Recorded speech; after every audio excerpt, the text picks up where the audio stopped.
Commander Zixthara stood before the massive display screen in the survey ship's main chamber. Her four arms moved across the control panels as data streams filled the air around her.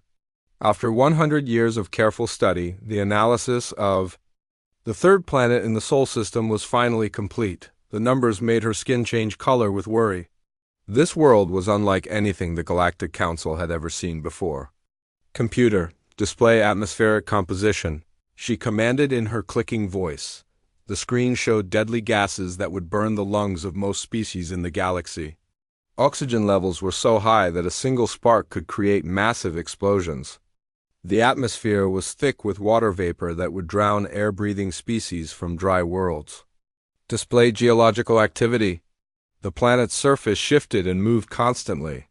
Massive plates of rock ground against each other, creating mountains and destroying them just as quickly. Liquid rock burst from the ground in violent eruptions. The ocean floors spread apart, swallowing entire regions. Display weather patterns. Zixthara watched storms that could level entire cities. Spinning walls of wind that moved at impossible speeds. Frozen water that fell from the sky in chunks large enough to crush spacecraft. Lightning that carried more energy than most ship. Weapons. Display biological data. This was the worst part. The planet was home to creatures that defied belief. Massive beasts that could crush buildings under their feet. Pack hunters with teeth like metal blades. Tiny organisms that could eat through starship hulls in minutes. Fish that generated their own electricity. Plants that could kill with a single touch. In the deepest oceans lived creatures larger than space stations. In the coldest regions, life forms thrived in temperatures that would freeze solid most galactic species. In the hottest deserts, animals moved through heat that would cook flesh in seconds. "Computer, what classification do you recommend?" The computer's voice filled the chamber. "Based on all collected data, this world exceeds all previous danger classifications. Recommendation: Class 15 Deathworld. Highest danger rating ever assigned." Zixthara's breathing tubes fluttered with shock. Class 15 was a theoretical rating. No world had ever been classified that high before. Most species in the galaxy lived on Class 1 or Class 2 worlds. Even the toughest warrior races came from Class 5 worlds at most. "What about the dominant species?" she asked. "The bipedal mammals called humans present additional dangers. They wage constant warfare against their own kind using weapons of mass destruction. They consume known toxins for pleasure. They engage in activities that have high probability of death for entertainment." The screen showed images of humans jumping from great heights with only fabric to slow their fall. Others rode down mountains on narrow boards at deadly speeds. Some dove into the ocean depths where pressure would crush most life forms. "They have spread across every environment on their world," the computer continued.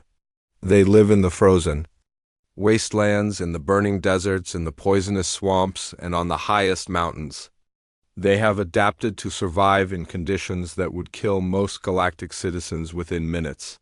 Zixthara studied the images of human cities. The creatures had built massive structures that reached toward the sky. They had covered their world with networks of roads and bridges. They had even begun to explore the empty space around their planet. What is their technology level? Primitive by galactic standards. They have not achieved faster than light travel. Their weapons are chemical and nuclear-based. Their ships can barely leave their own atmosphere. This gave Zixthara some comfort. At least the dangerous creatures were trapped on their deadly world. She began preparing her report for the Galactic Council. 3 months later, the Council chambers buzzed with shocked voices as representatives from 1,000 worlds reviewed the Earth data. The decision was unanimous. Earth would be marked as forbidden territory. No ship would be allowed within 10 light years of the Sol system, but in the far corner of the galaxy, General Vakrin of the hegemony of Krelter was reading the same report with different eyes. His people had lost 3 colony worlds to the Void Plague. They needed new territory desperately. "Look at the mineral wealth," he told his war council. "Look at the water resources. This world has everything we need." "But General," his science advisor protested. The danger rating is unprecedented. The life forms on this world are beyond anything we have encountered. Vakran waved his clawed hand dismissively. The dominant species is primitive. They fight with chemical explosives and metal projectiles. Our plasma weapons will cut through them like paper. Our shields will stop their crude missiles. He stood and walked to the tactical display. We have conquered 47 worlds. We have defeated species with energy weapons, with advanced armor, with powerful ships. These humans have none of these things. But General, they are products of a class. 15 Deathworld. They must be incredibly dangerous to survive in such conditions. Dangerous to each other, perhaps, but they are still primitives. We have energy shields, plasma weapons, and powered armor. We have conquered the Zelkari, who could tear apart metal with their bare hands. We have defeated the Thurani, who could survive in the vacuum of space. These humans are just another species that needs to be taught their place. The War Council murmured agreement. They had seen the images of humans. They looked soft and weak compared to the warrior races the Krelter had conquered. No claws, no armor plating, no natural weapons. Just pink skin and fragile bones. The Galactic Council fears this world because they are weak, Vakran continued. They live on soft worlds where nothing tries to kill them. They have never faced real danger. We are different. We are warriors. The plan was simple. 3 major population centers would be targeted first. The primitive humans would see their cities burning and surrender quickly. Then the Krelter would strip the world of its resources and relocate the surviving humans to work camps. How many ships will we need? Asked the fleet commander. 3. Should be sufficient, Vakran replied. 50,000 troops each. The humans will break after the first attack. They always do. Within 6 months, the invasion fleet was ready. The ships were loaded with weapons, troops, and equipment to establish the new colony. The Krelter had successfully conquered primitive worlds before. This would be no different. As the fleet prepared to jump to hyperspace, Vakran stood on the bridge of his flagship. He looked at the star chart showing the path to the Sol system. Soon, the hegemony would have its new home. He never noticed the small warning label that had been attached to the Earth data files. In tiny text barely visible, it read, "Caution, classification may be insufficient. Request additional analysis." Before any contact. The warning had been added by Commander Zixtara herself, but it was buried deep in the technical files. She had felt uneasy about the humans. Something about them seemed different from other species. But she could not explain why the Krelter fleet jumped to hyperspace, carrying death toward a world that had been marked as the most dangerous place in the galaxy. They believed they were hunting primitives. They had no idea they were about to learn why Earth was called a death world. The morning sky over New York City was clear and blue when reality changed forever. At exactly 9:47 a.m. Eastern Time, the air above Manhattan began to shimmer like heat waves rising from hot pavement. Then something massive tore through the fabric of space itself. The Krelter warship emerged from hyperspace with a sound like thunder that never ended. 3 miles long and half a mile wide, it hung in the sky like a metal mountain. It's dark. Hull blocked out the sun, casting shadows across the city below. Similar ships appeared over London and Tokyo at the same moment. Captain Jake Morrison was sitting by a lake near Camp Pendleton, teaching his 8-year-old daughter Emma how to cast a fishing line. The peaceful morning was shattered when his phone exploded with emergency alerts. He looked up to see military aircraft screaming overhead, racing toward the coast. "Dad, what's happening?" Emma asked, pointing at the planes. Jake's military training kicked in. Something was very wrong. He grabbed his daughter's hand and started running toward his truck. His phone rang with a call from his commanding officer. "Morrison, get to base now. We have contact." "Contact with what, sir?" "Unknown. Just get here." 2,000 miles away, Air Force Major Lisa Carter was leading a training exercise with her F-16 squadron when her radio crackled with urgent orders. "All units aboard exercise. Return to base immediately. We have unknown aircraft over major population centers." Lisa looked at her radar screen. It showed nothing unusual. Control, I'm not seeing anything on radar? Check your eyes, Major. Look up. Lisa rolled her aircraft and looked toward the horizon. What she saw made her stomach drop.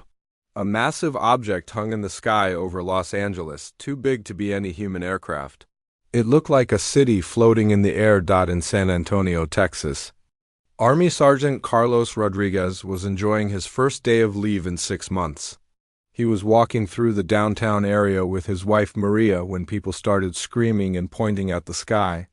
Carlos looked up and saw something that his brain refused to accept. The ship was so large it seemed to fill the entire sky. Its surface was covered in strange symbols that glowed with blue light.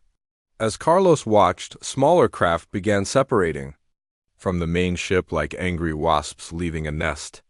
"Carlos, what is that thing?"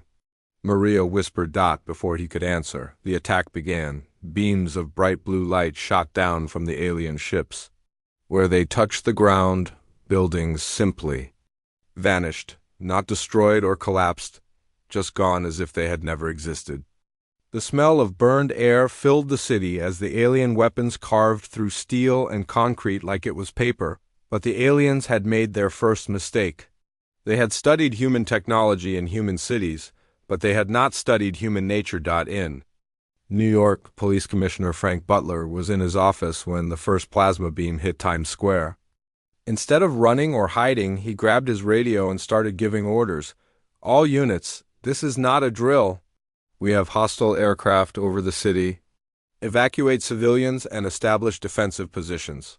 "Commissioner, what are we supposed to shoot at that thing with?" came the reply from a patrol unit. "Everything we have, and get me the National Guard?" The response was not what the Krelter had expected. Within minutes, every police station, firehouse, and military base in the affected areas had mobilized. Emergency sirens wailed across 3 continents as humanity's defense networks came online. At Camp Pendleton, Jake Morrison ran through the base gates to find organized chaos. Marines were loading equipment and checking weapons with practiced efficiency. His commanding officer, Colonel Steve Harris, was standing in the operations center surrounded by maps and communication equipment. "What's our situation, sir?" Jake asked. "Unknown hostiles have appeared over major population centers worldwide. They're using some kind of energy weapons. Conventional missiles are having no effect. They're bouncing off some kind of shield." Jake looked at the tactical displays. The alien ships were methodically destroying government buildings, military bases, and communication centers. It was a textbook invasion strategy. "Sir, what are our orders?" "Survive, adapt, fight back. The president is being moved to a secure location. We're to maintain resistance and gather intelligence on the enemy." Meanwhile, something unexpected was happening in the civilian population. Instead of mass panic and flight, people were organizing. In hardware stores across the country, owners were handing out tools and supplies to anyone who asked. Gun stores reported their entire inventories gone within hours. Not from looting, but from organized civilian militias. Retired Marine Gunnery Sergeant Bill Murphy was in his garage in suburban Denver when the news broke. Within an hour, he had contacted 15 other veterans in his neighborhood. Within 2 hours, they had set up a command post in the local community center and were coordinating with active duty military units. "This is just like the invasion scenarios we used to run," Murphy told his improvised squad. "The enemy has air superiority and better weapons, but they don't know the terrain. We make them pay for every block." The aliens' second mistake became apparent when they tried to land troops in urban areas. The Krelter had expected the primitive humans to flee in terror. Instead, they found themselves fighting door-to-door battles against an enemy that seemed to know exactly what they were doing. In Chicago, Detective Sarah Williams was coordinating with local military units when she realized something important. "These things are targeting our command centers, but they're not going after the suburbs. They think like we do, hit the leadership, and the rest will fold." "But we're not folding," replied Lieutenant Colonel Mark Thompson. "No, we're not. And, I don't think they expected that." The first day of the invasion ended with the aliens controlling the airspace over major cities, but failing to secure any ground positions. Human forces had withdrawn from the initial target areas but had not surrendered. Instead, they had regrouped and were preparing for a different kind of war. General Vakrin stood on the bridge of his flagship, studying the tactical displays with growing concern. The conquest was not proceeding as planned. The humans had not broken after the first attack. Instead, they seemed to be getting organized. "Status report," he commanded. "Ground forces report heavy resistance in all urban areas. The humans are using guerrilla tactics and have extensive knowledge of the terrain. Our troops are taking casualties." "Casualties? From primitives with chemical weapons?" "Yes, sir. They're not fighting like other species we've conquered. They're not trying to protect their cities. They're trying to trap our forces in them." Vakrin's claws scraped against the metal railing. This was not how invasions were supposed to go. The humans should have surrendered by now. Increase the bombardment. Show them what happens to those who resist the hegemony. But even as he gave the orders, Vakrin was beginning to understand that he might have underestimated Earth's defenders. The humans were not acting like a defeated species. They were acting like predators that had been cornered. And on a Class 15 Deathworld, cornered predators were the most dangerous creatures of all. 3 days after the invasion began, Navy SEAL Lieutenant Ben Parker crouched in the flooded subway tunnels beneath Manhattan. The alien plasma bombardment had cracked water mains throughout the city, creating a maze of underwater passages that the Krelter had not expected. Ben checked his diving gear one more time. His team of 6 SEALs had been studying the alien patrol patterns for 2 days. The Krelter troops moved through the city in predictable formations, always staying on the main streets where their heavy armor would not get stuck. "Remember, they breathe through those slits on their necks," Ben whispered to his team. "Get close, stay low, and make it count." The SEALs slipped into the dark water without a sound. They had done this kind of work in rivers and oceans around the world, but never in their own hometown. The aliens had no idea that the flooded tunnels were actually giving the humans a tactical advantage. 20 minutes later, Ben's team emerged from a storm drain directly behind a Krelter patrol. The aliens never saw them coming. The attack was over in seconds. 6 alien soldiers lay dead, their advanced weapons and armor now in human hands. "Command, this is Parker. Package secured, moving to extraction point." "Copy that, Parker." "Well done." 2,000 miles away, Dr. Amanda Foster was working in what used to be a university engineering lab. The building had been damaged in the initial attack, but the basement was intact. She had been studying pieces of alien technology for 2 days straight, surviving on coffee and determination. "I think I've found something," she called to her team of graduate students and volunteer engineers. On the workbench in front of her was a damaged alien energy weapon. She had carefully taken it apart and was now examining its internal components with a microscope. "Look at this cooling system," she said, pointing to a series of thin tubes. "It's designed for low humidity and stable temperatures. But Earth's atmosphere is full of water vapor, and our temperatures change constantly." She connected the weapon to a testing device and fired it into a metal target. The beam was powerful, but after 3 shots, the weapon began to smoke and shut down. "It's overheating," she explained to her team.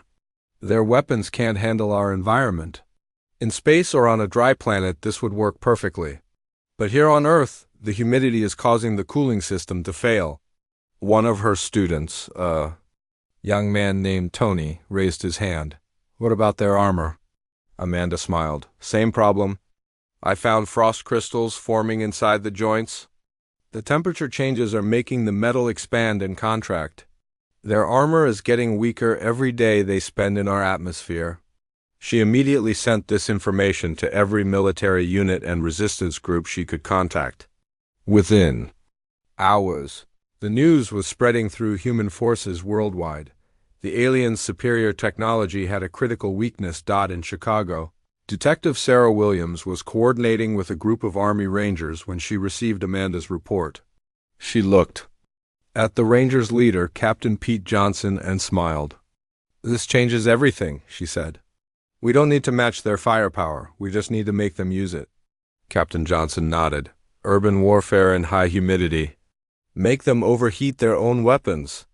The next day, human tactics began to change. Instead of trying to avoid the alien patrols, resistance fighters started drawing them into extended battles. They would attack, retreat, attack again, forcing the aliens to use their weapons repeatedly until they overheated. In Los Angeles, Air Force Major Lisa Carter was leading a group of pilots who had been grounded when their base was destroyed. They had been hiding in the mountains, watching the alien aircraft patrol the skies. I've been studying their flight patterns, Lisa told her fellow pilots. They're fast in a straight line, but they can't turn quickly in our thick atmosphere. Their ships are built for space combat. She pointed to a tablet showing radar data they had collected. Look at this. When they try to change direction quickly, they lose altitude. They're fighting our air density. Captain Dave Nelson, a former Top Gun instructor, studied the data. So if we can get them to chase us into the canyons, they'll be flying in air so thick it's like soup to them, Lisa finished. While we've been flying in this atmosphere our whole lives. The pilots began planning their first counterattack. They had managed to get 3 damaged F-16 fighters working again using spare parts and determination. It would not be an easy fight, but they finally had a strategy. Meanwhile, something else was happening that the aliens had not expected. Humans were not just fighting back, they were fighting smart. Every science fiction movie they had ever watched, every military training, exercise, every video game about alien invasion had prepared them for this moment. In small towns across America, people were organizing exactly like they had seen in the movies.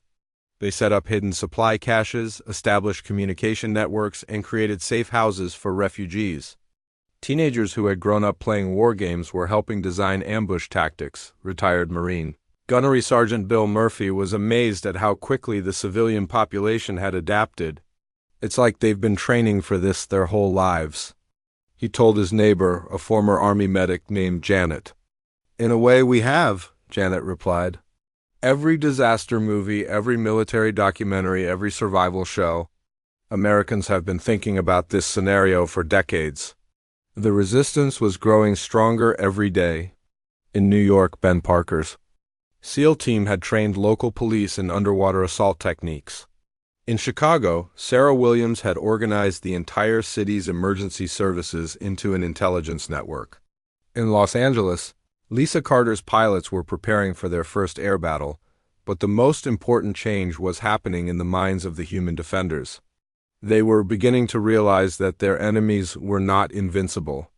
The aliens had better technology, but they were not better fighters. In fact, they were soft compared to humans who had grown up on a world that tried to kill them every day. General Vakhrin stood in his command center, staring at casualty reports that made no sense. His forces should have secured the major cities. By now, instead, they were losing ground every day. Sir, we're taking heavy losses in all urban areas, reported his tactical officer. The humans are using guerrilla tactics we've never encountered before. Guerrilla tactics? These are primitives with chemical weapons. Sir, I don't think they're as primitive as we thought. They're fighting like they've been preparing for this war their entire lives. Vakhrin's claws scraped against the metal table. What do you mean? They know exactly how to fight a technologically superior enemy. They're using our own advantages against us. Our heavy armor gets stuck in their narrow streets. Our energy weapons overheat in their humid air. Our aircraft can't maneuver in their thick atmosphere. And their population? They're not breaking, sir. If anything, they're getting more organized. Every day we delay, they get stronger. Vakhrin was beginning to understand a terrible truth. The Galactic Council had not marked Earth as a Class 15 Deathworld because of its dangerous animals or hostile environment. They had marked it that way because of its people. The humans were not just another species living on a dangerous planet. They were the product of a dangerous planet. Every challenge their world had thrown at them had made them stronger, smarter, and more adaptable. They had been shaped by millions of years of surviving in conditions that would kill most galactic citizens, and now the Krelter were learning what it Meant to fight a species that had been forged in the fires of a Deathworld, the invasion was becoming a war, and the aliens were starting to lose. General Vakrin made a decision that would doom his invasion. Frustrated by the stubborn resistance in human cities, he ordered his forces to expand beyond the urban areas. The Krelter would establish supply bases in the wilderness away from human population centers. "The humans are using their cities against us," he told his commanders. "We will bypass their strongholds and strike at their resource centers. Send battalions into their forests, deserts, and remote areas." It was the worst mistake he could have made. The first battalion to venture into the Amazon rainforest numbered 800 elite Krelter soldiers. They landed in what appeared to be empty jungle, far from any human settlement. Their mission was simple: establish a forward base and secure the area for resource extraction. Within 6 hours, they had lost contact with their command ship. Colonel Martinez of the Brazilian Special Forces had been waiting for this moment. A veteran of jungle warfare, he knew the Amazon like other people knew their own homes. When the alien dropships appeared over the rainforest, he smiled. "They want to play in our backyard," he told his team of 40 soldiers. "Let's show them what the jungle thinks of visitors."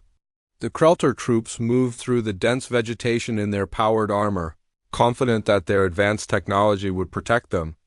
They had energy weapons that could cut through steel, shields that could stop bullets, and sensors that could detect movement from miles away. But the jungle was not interested in their technology. The first sign of trouble came when their sensors started giving false readings. The dense plant life and high humidity interfered with their equipment. Strange sounds echoed through the trees, sounds that were not in any of their databases. "What was that?" asked squad leader Zekvar as something howled in the distance. "Unknown."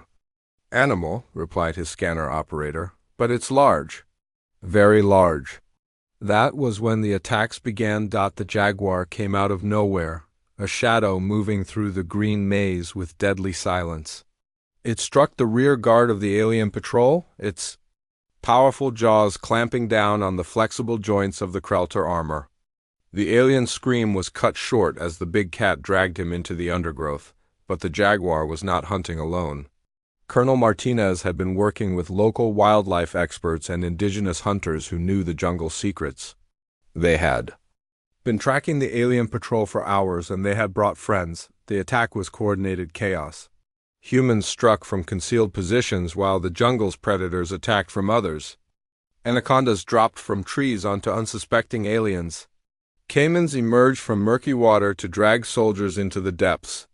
Poison dart frogs, disturbed by the invasion, released toxins that seeped through the aliens' air filtration systems. The Krelter tried to fight back, but their energy weapons were useless against targets they could not see. The jungle swallowed their plasma blasts without effect. Their heavy armor, designed for space combat, made them slow and clumsy in the dense vegetation. "Fall back to the landing zone," ordered Zekvar. But when they reached the clearing, they found their dropships under attack by something impossible. A massive harpy eagle, working with human forces, had been trained to target the ship's sensor arrays. The bird's razor-sharp talons tore through alien technology while human soldiers fired rocket-propelled grenades at the vessel's engines. Of the 800 Krelter soldiers who entered the Amazon, only 12 made it back to their command ship. They were in shock, babbling about trees that moved on their own and animals that hunted in coordination with human forces. The disaster in the Amazon was repeated around the world. In the Australian outback, a Krelter reconnaissance force encountered something that made their home planet's deserts look like gardens. The heat was beyond anything they had experienced, and the local wildlife was actively hostile. Marine Gunnery Sergeant Kelly Brooks had been stationed at a training facility in the outback when the invasion began. She knew the land and its dangers better than anyone. When alien forces landed near Uluru, she was ready. "The desert will kill them for us," she told her Aboriginal guide, Tommy. "We just need to help it along." The aliens' first problem was their equipment. The extreme heat caused their power systems to overload. Their armor, designed for the cold of space, became like ovens in the Australian sun.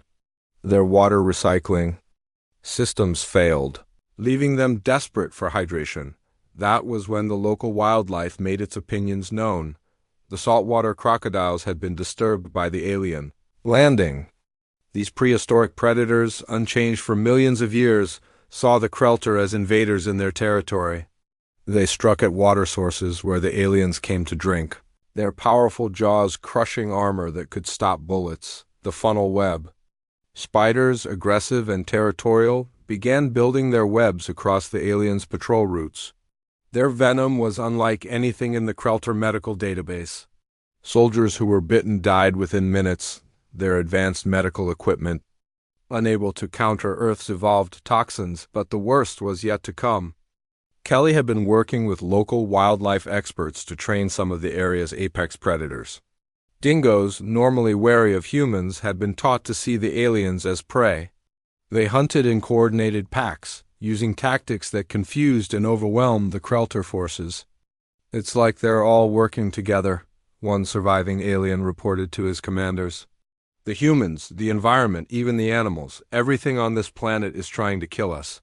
The Krelter's supply lines began to collapse as their ships were attacked by creatures they had never imagined.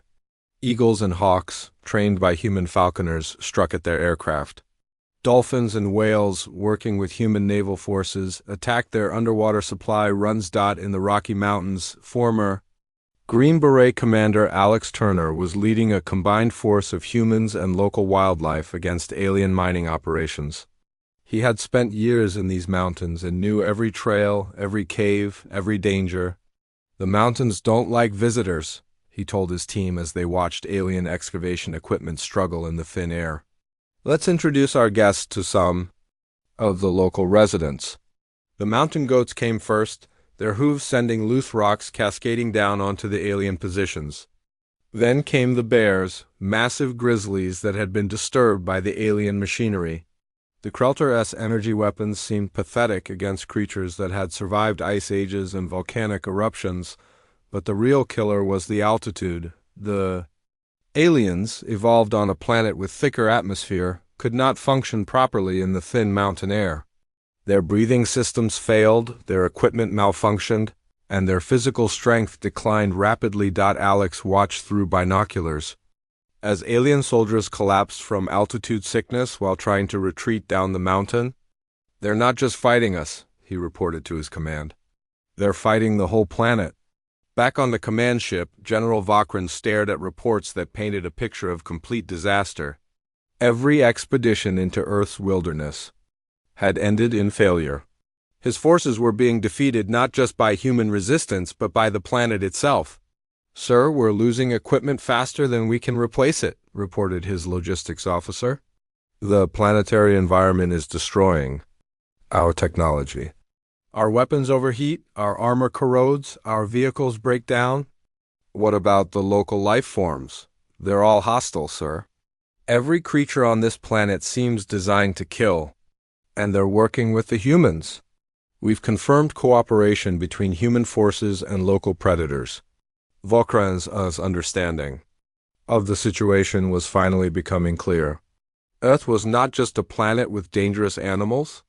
It was a world where every life form had been shaped by constant struggle for survival. The humans were not just another species. They were the ultimate product of evolutionary pressure. They had not conquered their world. They had become part of it. And now the entire planet was fighting back against the invasion. The Krelter were not just fighting a primitive species with crude weapons. They were fighting the apex predators of a Class 15 Deathworld. Backed by millions of years of evolution and supported by an entire ecosystem that had been forged in the fires of constant struggle, the invasion was becoming a massacre. And the aliens were the ones being slaughtered. The end came faster than anyone expected. After 3 weeks of devastating losses, General Vakrin stood in his command center surrounded by reports of failure. Half his invasion force was dead or missing. The other half was trapped in cities, under constant attack by an enemy that seemed to know exactly how to fight them. "Sir, we're receiving emergency signals from all ground units. reported his communications officer. They're requesting immediate evacuation. Vokran studied the tactical display. Red warning lights covered every position on the planet's surface. His forces were not just losing, they were being hunted to extinction by a world that refused to be conquered. What's the status of the New York occupation force? Surrounded, sir. The humans have flooded the subway tunnels and are attacking from underwater. Our troops can't use their heavy weapons without destroying the buildings they're trying to hold. Los Angeles? Under constant air attack. The human pilots are using our own atmospheric density against us. They're forcing our aircraft into low altitude. Combat where they have the advantage. Tokyo? The entire force has retreated to the landing ships. They report that the local population is using everything from ancient martial arts to modern explosives. They can't establish any permanent positions. Vokran's claws scraped against the command table. In all his years of conquest, he had never faced anything like this. The humans were not just resisting, they were winning. The final blow came from an unexpected source. Dr. Amanda Foster, working with a team of engineers and captured alien technology, had made a breakthrough that would change everything.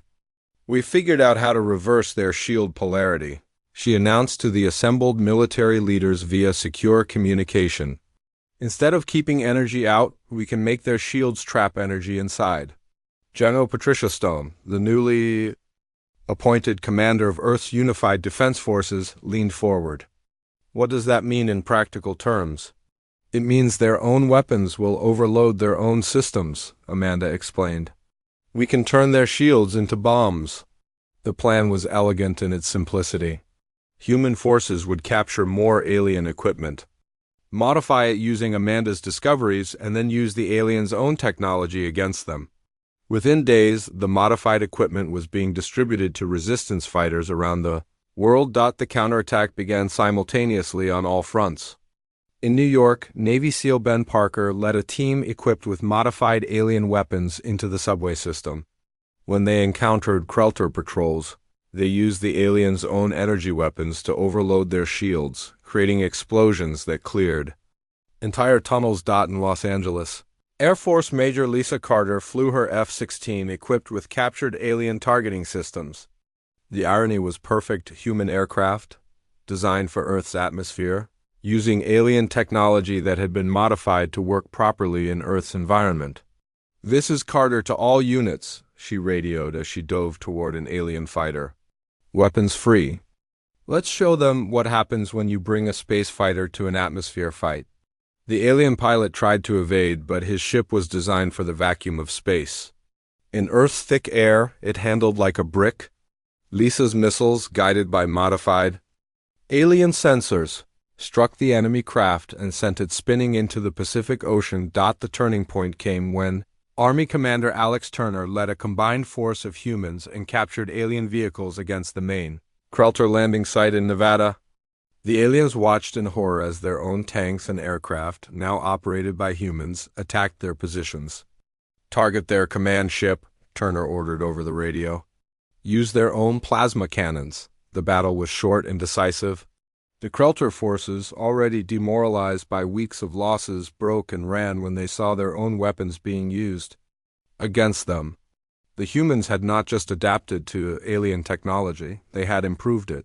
General Vokran received the final reports while standing on the bridge of his flagship. Every ground position had been overrun. Every supply base had been destroyed. His invasion force was gone, scattered across a planet that had consumed them like a living thing.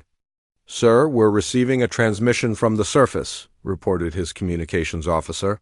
"It's from the human command structure. Put it through." The voice that came through the speakers was calm and confident. It belonged to President Elizabeth Harper, speaking from a secure location somewhere on Earth. "General Vokran of the Krelter hegemony, this is President Harper of Earth. Your invasion has failed. Your forces are defeated. You have one chance to avoid complete destruction. Withdraw immediately and never return." Vokran's pride demanded that he fight on, but his tactical mind knew the truth. The invasion was over. His people were dying on a world that had turned every rock, every tree, every creature into a weapon against them. "We withdraw," he said. "Finally. But know this, humans. The galaxy will hear of your aggression. You will be marked as a hostile species." President Harper's response was swift and cold. "We didn't start this war, General, but we finished it. And yes, we want the galaxy to know what happens when you attack Earth." The Krelter ships began their retreat, but not before sending a desperate message to the Galactic Council. The transmission was broadcast across known space, a warning that would echo through the galaxy for generations. "This is General Vakran of the Krelter hegemony. We have attempted to establish a colony on the world designated Earth. The attempt has failed with catastrophic losses. The species known as humans are not primitive as previously believed. They are weapons. They are the living products of a Class 15 death world," the message continued, growing more urgent. "Every creature on their planet is a predator. Every environmental condition is hostile. The humans have formed alliances with their world's ecosystem. They do not just live on a death world. They have become part of it. Recommend immediate reclassification. Do not approach the Sol system. Do not underestimate the humans." 3 days later, President Harper stood before the assembled leaders of Earth's nations and addressed not just her own people, but the galaxy beyond. "People of Earth and those who may be listening among the stars, we have won our first interstellar war. We did not seek this conflict, but we ended it. Today, we announce our presence to the galactic community not as victims or supplicants, but as the defenders of our world." She paused, looking directly into the camera that would broadcast her words to space. "We are humanity. We come from a world that the galaxy has marked as a Class 15 death world. We call it home. We are the children of a planet that has spent millions of years teaching us to survive, to adapt, and to fight. We have learned those lessons well." The transmission reached the Galactic Council within hours. Commander Zixtara, who had first classified Earth as a death world, watched the broadcast with growing understanding. The humans were not just another species that had survived on a dangerous planet. They were the ultimate expression of what a death world could create. "Computer, update the files on Earth and humanity," she commanded. "What classification do you recommend?" Zixtara studied the tactical reports from the failed invasion. The humans had not just defeated a superior force, they had done it while teaching their entire planet to fight alongside them. They had turned their world's dangers into advantages and their enemies' technology into weapons. Classification: Apex Predator Species, Death World Adapted. Territorial and defensive but not expansionist. Recommendation: Diplomatic contact. Only, under no circumstances, should any hostile action be taken against Earth or its colonies. She paused, then added a personal note that would become part of galactic history. The humans are not just survivors of a Class 15 death world. They are what a Class 15 death world creates when it wants to protect itself. They are the living weapons of a planet that refuses to be conquered. The message was clear to every species in the galaxy. Earth was no longer just marked as a dangerous world to avoid. It was now marked as the home of humanity, and that was infinitely more terrifying. The age of human isolation was over. The age of human respect had begun.